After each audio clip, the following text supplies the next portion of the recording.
Y teniendo un gran sacerdote sobre la casa de Dios, acerquémonos con corazón sincero, en plena certidumbre de fe, purificado el corazón de mala conciencia y lavado el cuerpo con agua pura. Amén. Pueden sentarse. ¿Quién es el altar? El altar soy yo. Sabemos que el hombre cayó. Eso lo sabemos todos. Y que Dios después llamó muchos hombres, entre ellos Abraham, porque Dios deseaba un pueblo para su gloria. Deseaba tener un pueblo y él ser su Dios. Y llamó a Abraham y le dio promesas.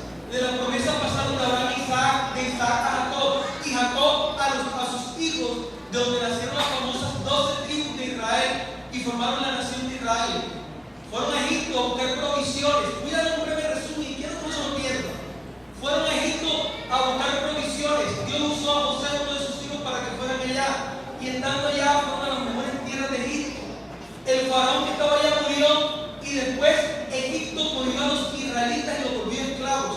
400 años fueron esclavos en tierra ajena. Y siendo esclavos, el pueblo dejó de oír o conocer a Dios, o lo que sabía de Dios se lo iban comentando sus abuelos, porque la Biblia no registra en esos 400 años que haya pasado algo de lo cual la gente haya dicho que Dios estaba con ellos, apoyaba. Quizás oyeron de Dios porque se lo comentaron, pero no conocían a Dios. Así que Dios llamó a Moisés, lo envió a Egipto, sacó a Israel de Egipto y lo llevó al desierto a que conociera al Señor. Y un día Dios le dijo a Moisés: prepárame el pueblo que mañana nos vamos a presentar, y yo los voy a conocer, ellos me van a conocer a mí, vamos a hablar. El pueblo se alistó, se peinó, se motiló, se arregló. Esa noche todos se portaron bien, se acostaron temprano, y al día siguiente se fueron listos, limpiecitos, arregladitos, oliendo a rico, por conocer a Dios. Pero cuando oyeron la voz de Dios en el monte Sinaí, la gente dijo que oyó truenos y relámpagos, y dijeron: Moisés, para esto, es terrible lo que estamos oyendo. Tan terrible era, dice la Biblia, que el que se acercara al monte donde Dios estaba simbólicamente moría en el acto. Así que esa presentación con Dios se volvió algo tan terrible. Y no es que Dios era malo, sino que el hombre era malo. Dice que Dios tan malo quiere matar a la gente. No. Es que Dios le estaba enseñando al hombre que por más que se limpie, se arregle, no estaba preparado para Dios. Y fue y dijeron: no lo sabes. Pero el Señor deseaba estar en medio del pueblo de Israel, allí en el desierto. Y la Biblia dice que en Éxodo, capítulo 25,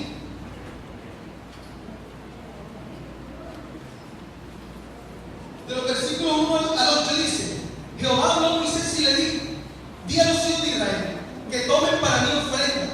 De todo varón que le diere de su voluntad de corazón, tomaré mi ofrenda. Esta es la ofrenda que tomaréis de ellos: oro, plata, cobre, azul, púrpura, carmesí, lino fino, pelo de cabras, pieles de carnero, teguillas de rojo, pieles de tejones, madera de acacia, aceite para el alumbrado, especias para el aceite de la unción y para el incienso humano, piedras de ónice y piedras de engaste para el efod y para el pectoral. Y harán un santuario para mí, y habitaré en medio de ellos. Dios deseaba habitar, y le dijo: háganme un tabernáculo. Recogen entre ustedes. Hicieron un tabernáculo en medio del desierto. Si usted hubiera visto ese tabernáculo, hermano, con todo respeto, eso parecía como un sitio, porque eran pieles de tejones. Eso yo no creo que tenía un buen color. Eran como pieles de tejones. Eso tenían que armarlo y desarmarlo. El tabernáculo estaba hecho con muchas telas y cualquier cantidad de cosas en piedras y oro. Y lo hicieron en el desierto. Y cada vez que Israel se iba, desarmaban el tabernáculo y caminaban. Y cuando se detenían, armaban otra vez el tabernáculo. Porque en el tabernáculo Dios estaba allí y estaba en medio del pueblo. Vea, el tabernáculo representaba la presencia de Dios y era el centro de la vida de los israelitas. Porque el tabernáculo, cuando se ubicaba en el desierto, todas las tribus se tenían que ordenar alrededor. La Biblia dice que si este es el lugar santísimo,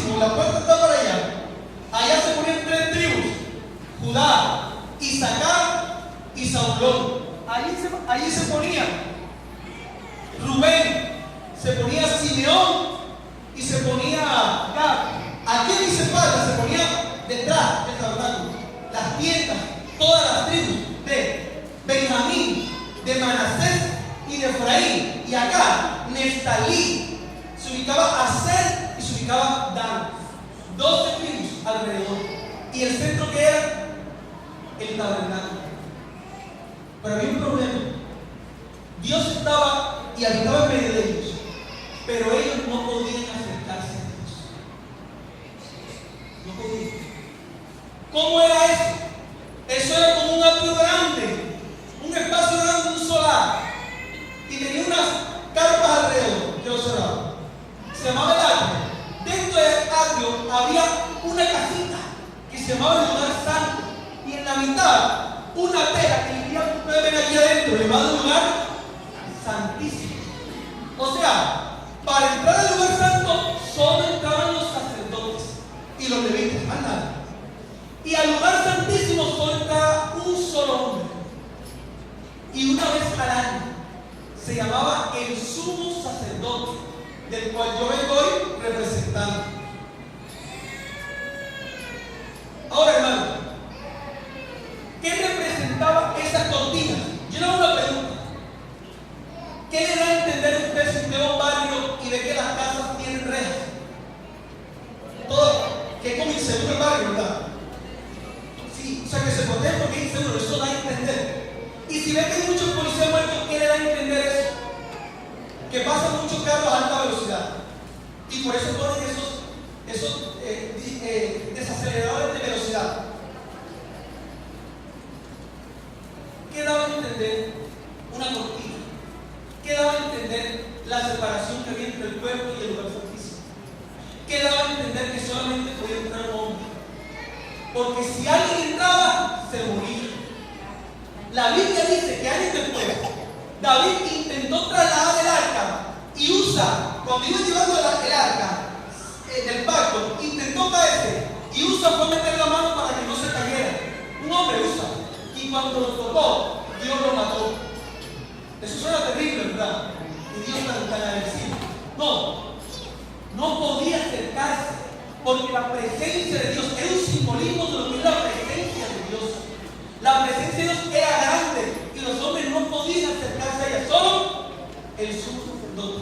La Biblia dice, mientras estuviera esta tela, daba a entender que no había camino para la presencia de Dios. No había camino. Y usted sabe lo triste que es estar afuera y ver que un hombre entra una vez al año y ver todos los años un sitio donde está la presencia de Dios y que usted no puede entrar. ¿Sabe usted lo triste que es ver que otro entra a la presencia de Dios y usted no puede entrar? Que alguien disfrute de lo que significa el Señor y usted no puede hacer. Solo porque el sumo sacerdote, y el sumo sacerdote se podía morir. Si iba mal, moría dentro. Una vez al año, en algo llamado el día de la expiación. En hebreo se dice Yom Kippur. El Yom Kippur se celebra el 10º día del mes Tisza, que este año será el 12 de octubre. El 2016, el 12 de octubre se celebrará Yom Kippur, que significa el día de la expiación. Pero como los israelitas no tienen templo, por eso usted ve la pelea entre palestinos e israelitas disputando tierras, porque ya no hay templo. Y los israelitas tienen la esperanza que el Mesías vendrá y les levantará el templo y podrán otra vez hacer sacrificios, pero vendrá el anticristo y los engañará. Pero de eso no queremos hablar esta noche. Lo que queremos decir es que el 12 de octubre, frente a su noticiario, es que no estamos hablando de cosas ni de cuentitos, estamos hablando de realidad. Prende el noticiario el 12 de octubre y verán que están haciendo los israelitas, el Yom Kippur, el día de la expiación, el día más solemne. ¿Qué tenía que hacer ese día? El sumo sacerdote tenía que matar un cordero que era lindo, sin tacha, perfecto, hermoso, lo mejor de lo mejor. Lo mataban con la sangre, un cordero que no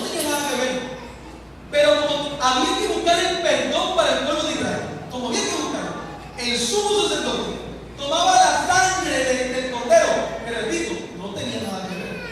Él no fue culpable, pero pagó por nosotros. El sumo sacerdote tomaba sangre y entraba al lugar santísimo. Y aquí frente a esta arca adentro, rociaba el arca con la sangre, para que así se recibiera el sacrificio del cordero y Dios perdonara durante un año los pecados de todo Israel. Si el sacerdote estaba mal, allá se quedaba. Hay historias que dicen que algunos lo amarraban por la cintura con una cuerda. Por si no sabía, lo sacaban muerto. Una vez al año, hermanos, se podía acercar a la presencia de Dios. De resto, era imposible. Qué terrible el no poder acercarse a la presencia de Dios. El sacerdote, cuando entraba, ustedes ven esta piedrecita que tiene en el pecho. Este efod tiene 12 piedras que representan las 12 tribus de Israel. Y cuando él entraba al lugar santísimo, aquí estaba representando a todo el pueblo. Y estaba pidiendo perdón para todo el pueblo y para él también, con sangre ajena. No era ni de él ni del pueblo, era sangre ajena. Y allá pedía, y Dios perdonaba los pecados un año. Te los perdono, pueblo de Israel. Pero al otro año, ¿qué tocaba hacer? Vea, cuando la reina no tiene un aparato y tienen que estar regándosela toda hora, esa reparación de toda leche, cómprese uno nuevo. Tener todos los años que ir y pedir perdón durante un año significa que el sacrificio no era perfecto. Porque si fuera perfecto, con uno solo se salta la cuenta. Pero no fue así. Así que el camino, dice ahí, que el Espíritu Santo, mientras estuviera este sitio el pie, daba a entender que el hombre no podía entrar. Y que la presencia de Dios estaba prohibida. Por cuanto todos pecaron, todos están destituidos de la gloria de Dios. Pero un día, un hombre se acercó. Decía el que era hijo de carpintero. Un día, con su vestido de una sola pieza, pasó por el templo y dijo: este templo yo lo puedo tumbar y reconstruir en 3 días. Para que ese hombre dijera eso, tenía que ser que él era más grande que el templo. Vean, lo más grande para el israelita era el templo. La gente iba de todas partes a Jerusalén al templo a adorar. En la Biblia, los Salmos 122, 23, 24, 25 son cánticos graduales. Subían las gradas, iban a Jerusalén a adorar. Los que confían en Jehová son un monte de Sión que no se mueve, sino que permanece para siempre. Ellos presentaban porque una vez al año iban. Hermano, había un culto al año ya.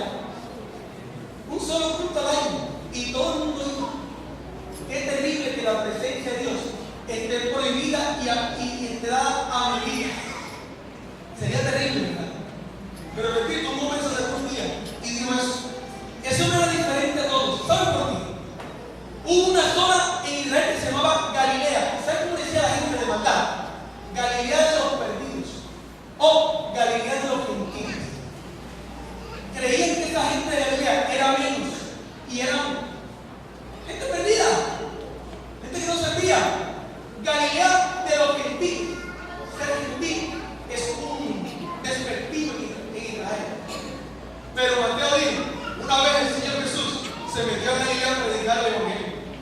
Iba predicando y Mateo dijo: se cumplió la profecía.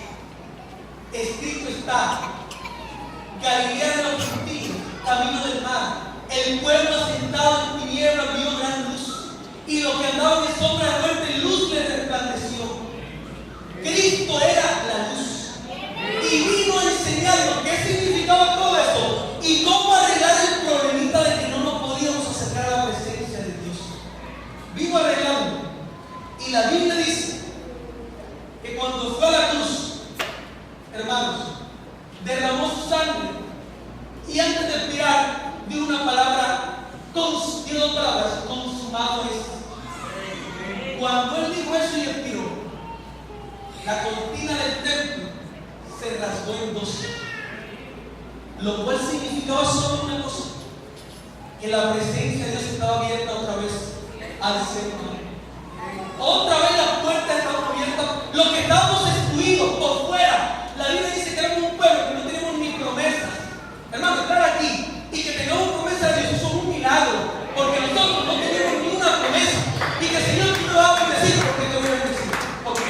¿Te lo mereces acaso? ¿Acaso eres santo para merecerte mi gracia? No la mereces. Pero Él hizo un milagro y nos trajo, porque no tenemos ni pacto ni promesa, y nos la entregó a nosotros. Y en la cruz, cuando Dios consumado, el velo se abrió y se rasgó el velo. Porque yo quiero que alguien me ayude aquí a quitar este velo, abrirlo. En símbolo de que la presencia de Dios está abierta para el hombre otra vez. Todo lo que estaba escondido ahora estaba a la luz de todos nosotros. Todos teníamos presencia a la misma gloria de Dios. Y no necesitábamos que un tipo débil fuera a hablar con nosotros. La Biblia dice, la ley establecía como sumos sacerdotes a hombres débiles. Pero la palabra de una vez establecía a uno que no moría nunca. ¿Cuál palabra? Ayer el Salmo se dijo, juró el Señor y no se arrepentirá, tú eres sacerdote para siempre según el orden de Melquisedec. Eso significa que había un sumo sacerdote que debe decirle que la muerte Dios no tiene nada con él. Porque todos los sumos sacerdotes cuando moría, el hijo se levantaba. Y si moría el hijo, el nieto se levantaba. Pero vino un sumo sacerdote que murió y al tercer día reventó la cadena de la muerte y ha sido vivo para siempre, para interceder como sumo sacerdote por todo el que se acerca a mí. Cristo nos abrió lo que nosotros nunca pudimos abrir. Por eso hay dos palabras clave en lo que leímos. Así que, hermanos, teniendo libertad, usted tiene libertad. Por lo que Cristo hizo, no porque usted se lo merezca. Así que teniendo libertad para entrar a la Santísima. ¿Qué es el lugar santísimo? La presencia de Dios. Por el camino nuevo y vivo que nos abrió a través del verbo, que es de su sangre. Y teniendo un gran sumo sacerdote. ¿Cuál sumo sacerdote tenemos ahora? ¿Se acuerdan que el sumo sacerdote estaba con sangre de un cordero? Bonito y hermoso, ¿verdad? Que no tenía nada que ver en el cuento. Entraba con sangre ajena. La Biblia dice que Cristo era santo, inocente, sin mancha, limpio, perfecto, y entró como sumo sacerdote y no con sangre ajena, con su propia sangre.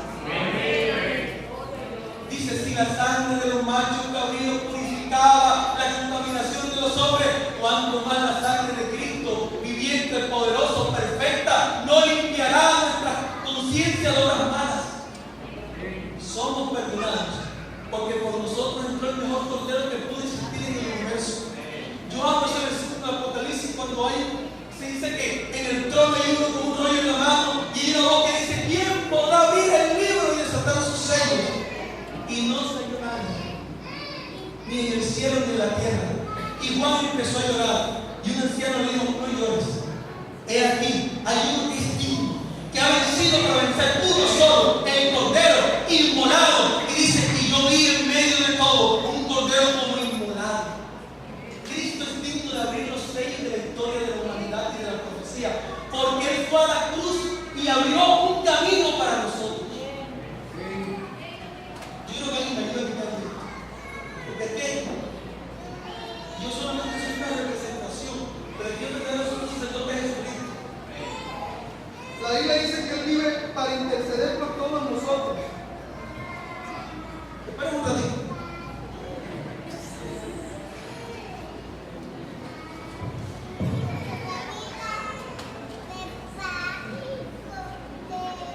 Ahora sí, estoy como un hombre igual que ustedes, sin manto y sin nada.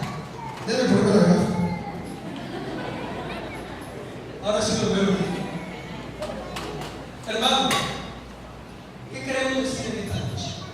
¿Por qué un punto que se llama el altar soy yo? Porque el hombre a veces se equivoca. Los israelitas siguen pensando que la gloria de Dios está en el templo.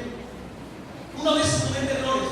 La Biblia dice que el Señor mandó a levantar con Moisés una serpiente de bronce para que el que la viera fuera sanado de la picadura de serpiente venenosa.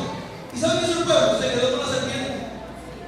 ¿Cuánto años? Y después la adoraban porque creían que ella había salido. Estaban equivocados. Uno confunde las formas con lo que Dios quiere hacer. ¿Por qué se llama este punto del altar soy yo? Porque Dios lo puso en el corazón. Que a veces uno cree que la gloria de Dios está aquí en el templo, aquí en estas cuatro paredes, que aquí está la gloria de Dios. Y por eso cuando se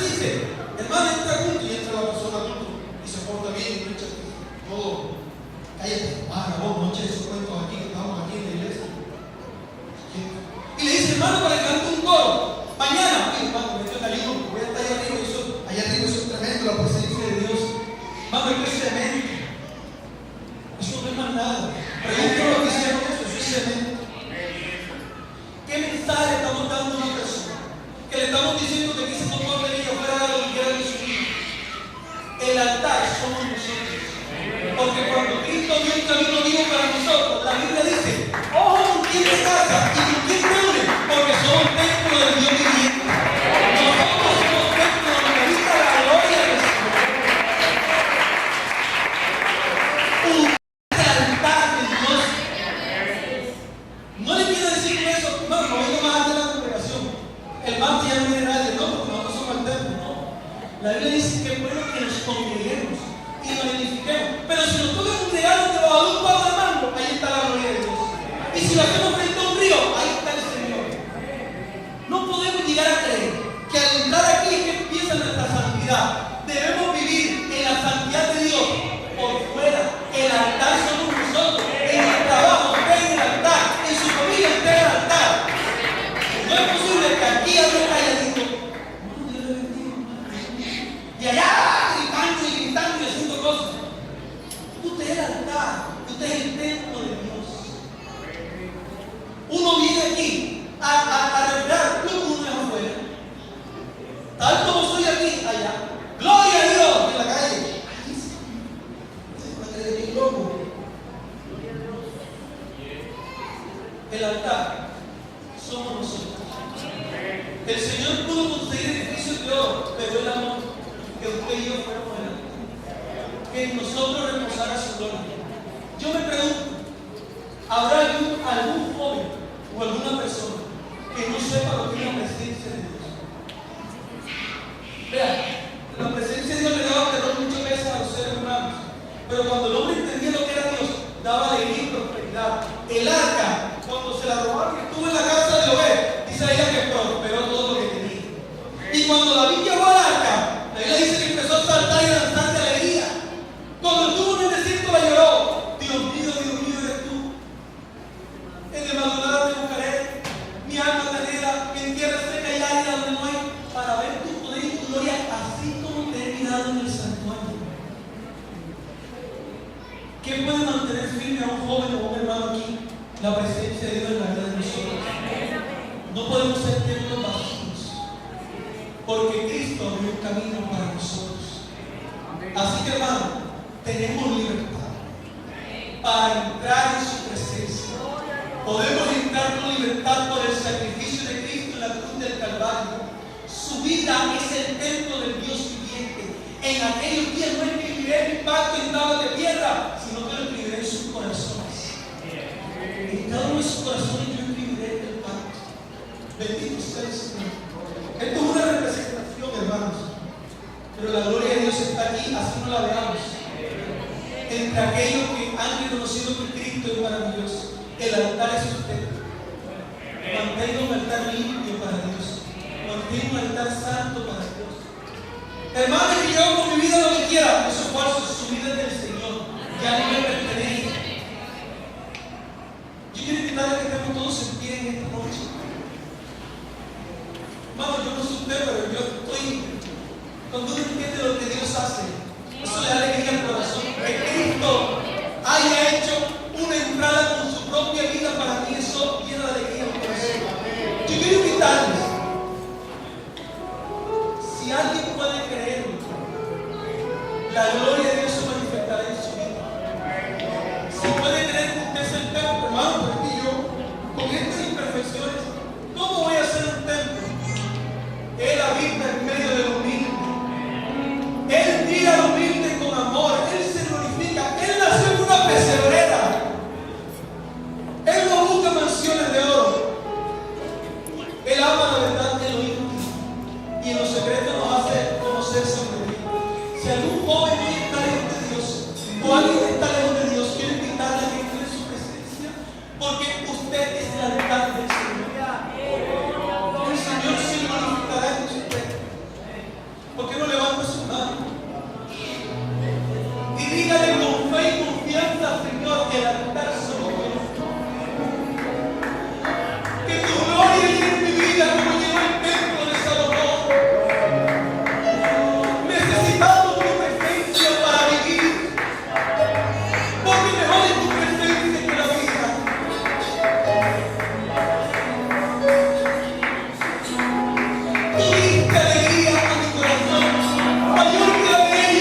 permanezca para siempre. La presencia de Dios llena un corazón y alegra una vida triste. Aquel